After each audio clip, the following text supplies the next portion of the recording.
ರೂಪಾ, ಕಮಲಂ. ಆ ಅಮ್ಮೋರೆ, ಏನಮ್ಮೋರೆ? ಅಭಿರಾಮಿ ಮನೇಲಿದ್ದಾಳ? ಇಲ್ಲ ಅಮ್ಮೋರೆ, ಆಚೆ ಹೋಗಿದ್ದಾರೆ. ಎಲ್ ಹೋಗ್ತೀನಿ ಅಂತ ಏನಾದ್ರೂ ಹೇಳ್ಬಿಟ್ಟು ಹೋದ್ಲಾ? ಅವ್ರು ಅದೆಲ್ಲ ಹೇಳಲ್ಲ ಅಮ್ಮವ್ರೆ. ಎಲ್ಲಿಗ್ ಹೋಗ್ತೀನಿ ಅಂತಾನೂ ಹೇಳಲ್ಲ, ಎಷ್ಟೊತ್ತಾಗ ಬರ್ತೀನಿ ಅಂತಾನೂ ಹೇಳಲ್ಲ. ಏನಾದ್ರೂ ಹೆಚ್ಚು ಕಮ್ಮಿ ಆದ್ರೆ ಯಾರ್ ಜವಾಬ್ದಾರಿ? ಯಾರ ಬಗ್ಗೆ ಮಾತಾಡ್ತಿದ್ದೆ ಶಿವಗಾಮಿ? ಅಭಿರಾಮಿ ಬಗ್ಗೆನೇ ಮಾತಾಡ್ತಾ ಇದ್ದೆ. ಎಲ್ಲಿಗ್ ಹೋಗ್ತಾಳೆ, ಯಾವಾಗ ಬರ್ತಾಳೆ, ಏನೂ ಇನ್ಫಾರ್ಮ್ ಮಾಡಲ್ಲ.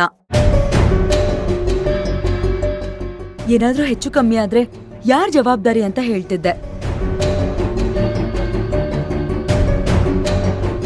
ಅವಳು ಮಾಡ್ತಾ ಇರೋದು ಸ್ವಯಂಕೃತ ಅಪರಾಧ. ಅದೇನೇ ಮಾಡಿದ್ರು ಅವಳೇ ಹೊಣೆ ಆಗ್ತಾಳೆ.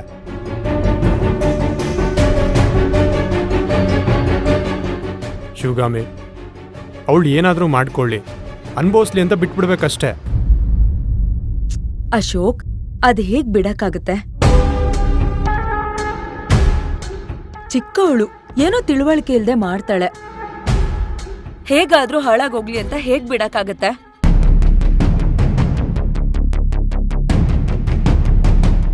ನೀನೇ ಅವಳನ್ನ ಚಿಕ್ಕವಳು ಅಂತ ಅನ್ಕೊಂಡಿರೋದು. ಅವಳು ನಿನ್ನ ದಡ್ಡಿ, ಬುದ್ಧಿ ಇಲ್ಲ, ಯಾರತ್ರ ಏನು ಮಾತಾಡಬೇಕು ಅಂತ ಗೊತ್ತಿಲ್ಲ ಅಂತ ಅನ್ಕೊಂಡಿದ್ದಾಳೆ. ಕರೆಕ್ಟಾಗಿ ಹೇಳಿದ್ರಿ ಯಜಮಾನ್ರೆ.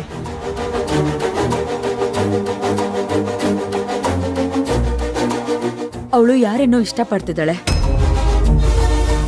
ಹುಡುಗನ್ನ ತೋರ್ಸು ಅಂತ ಕೇಳಿದ್ದಕ್ಕೆ 2 ಸಲ ಕರ್ಕೊಂಡ್ ಹೋಗಿದ್ದಾಳೆ. ಆದ್ರೆ ಒಂದ್ಸಲಿನೂ ಸರಿಯಾಗಿ ಆ ಹುಡುಗನ್ ಮುಖ ನೋಡಕ್ಕೆ ಆಗ್ಲಿಲ್ಲ.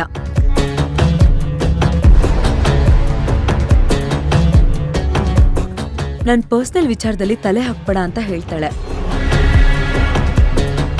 ಆದ್ರೆ ನನ್ಗೆ ಅವಳ ಜೀವನ ಏನಾಗುತ್ತೋ ಅನ್ನೋದೇ ಭಯ ಆಗಿದೆ.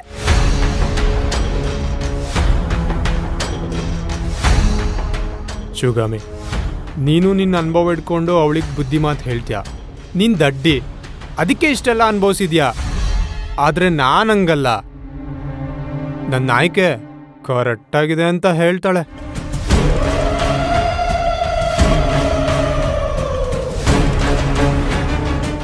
ಹೌದು, ಹಾಗೆ ಹೇಳಿದವಳು. ಮತ್ತೆ ಅನುಭವಿಸಿದ್ಮೇಲೆ ಅರ್ಥ ಆಗೋದು.